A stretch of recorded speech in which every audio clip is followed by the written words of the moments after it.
The Whole Person Project seeks to expand access to quality mental health services for adult Texans with intellectual and developmental disabilities.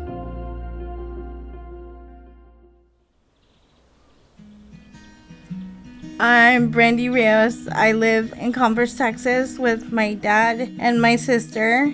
I was one of 3 triplets, and one did not make it, but I still have my sister that I'm very close to.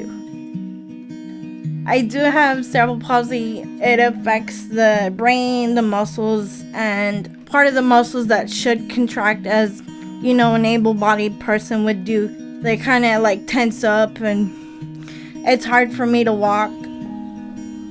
Actually, with my disability, I've had roughly 10 surgeries growing up, so I was in and out of the hospital a lot. This impacted my mental health. It kind of spiraled with my brother's death, and then recently I had my best friend pass away, and I went into a really deep depression where I locked myself in my room, didn't want to talk to anybody, didn't want to eat, didn't want to get up and do anything. And for 3 months, I was kind of that way. My friends, of course, they encouraged me, hey, we know what you're going through, we understand, but you need to move on, and it's hard. A while back, I was suicidal.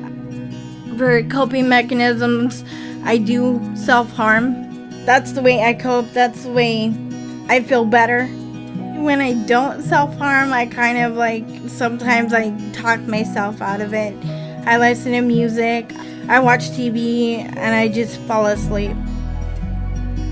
I feel like I don't fit in the world.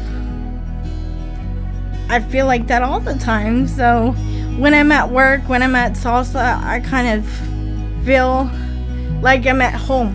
That's my home away from home, because it's not always happy. One of my goals is actually to live out on my own, either with a roommate or by myself. I think I'd be much happier with my mental health.